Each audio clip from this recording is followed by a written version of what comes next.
احبتی دوستانم به شما مژده میدهم و اقسم لكم و به الله قسم یاد میکنم که این بیماری قطعا تمام شده نیست، زیرا این از سنت‌های خداوندی است که آفت در میان امت محمد صلی الله علیه و سلم پایدار باقی نمیماند. اما از شما به خاطر الله خواهش میکنم که پس از کرونا به معاملات ربوی باز نگردید، چنان که امروز جلو اختلاط فرزندانتان با نامحرمان را گرفتید. پس از کرونا نیز به خاطر نجات خود و آنها از آتش بگیرید. از الله پروا کنید.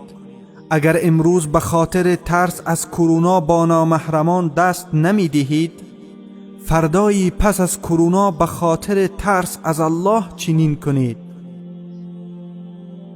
به خاطر ترس از کرونا، با اینکه مرگتان با آن حتمی نیست، خیلی تدابیر صحی را مراعات کرده اید. خوب کرده اید.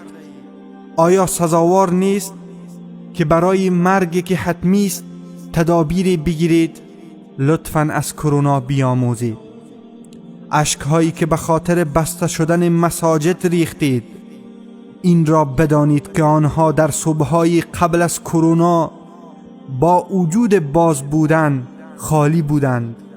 سبحان الله، چه زیباست این حال از ایمان، این حالت از تقوا، این حال از خوف، این حالت از ترس، این حال از نزدیکی به الله و ترس از مرگ.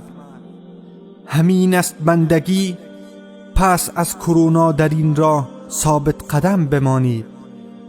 سوگند به الله که دنیا بر خیر و نیکی خواهد بود اگر این چنینی که هستید بمانید. امروز از یکدیگر طلب بخشش دارید و بر یکدیگر پیام میفرستید که به خاطر الله مرا ببخش، برای رضای او مرا عفو کن. کرونا تمام خواهد شد، اما بعد از کرونا به قطع صله رحم باز نگردید. بعد از آن به سودخوری بر نگردید. پدران و مادرانتان را بعد از کرونا به خانه سالمندان نفرستید.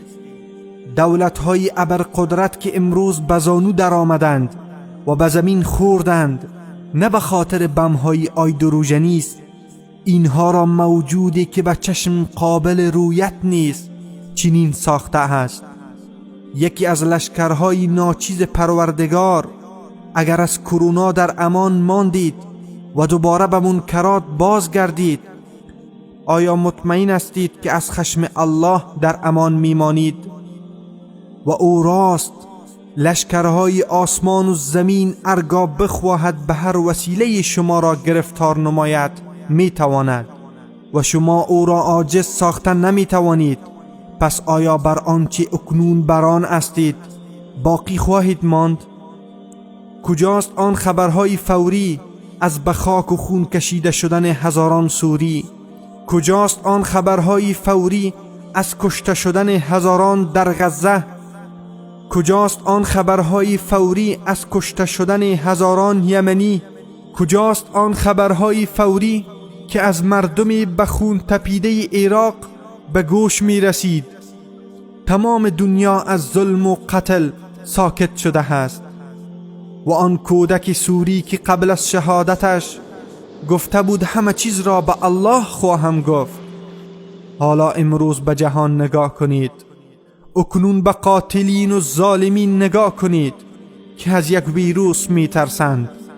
امیدوارم که همین گونه تا قیامت در خوف بمانند.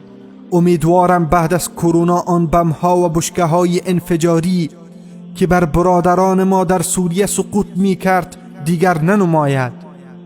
امیدوارم که بعد از کرونا دیگر مردم یمن گرسنه نمانند. امیدوارم که بعد از کرونا دیگر کودکی هر ساعت در یمن از گرسنگی نمیرد. امیدوارم که بشریت بعد از کرونا نیز امین گونه باشد. پروردگارا، ما به ناتوانی و کوچکی خود اقرار و اعتراف میکنیم. پروردگارا، تو را شاهد میگیریم که حد و اندازه خود را شناختیم. واقعا هیچ توانی در دفع شر و هیچ قوتی به کسب خیر بدون تو ممکن نیست. اروپا تازه نو فهمید که گشایش دیگر در زمین نیست و امر به آسمان برمیگردد، حالان که از انگام خلق آسمان امر به آسمان واگذار شده است. اما این از ستم و تکبرتان است که در آن خوابیده و غرق شده بودید. پروردگارا، حد و اندازه خود را فهمیدیم، بلا را بر ما طولانی مگردان. پروردگارا، دانستیم که ما ضعیف هستیم.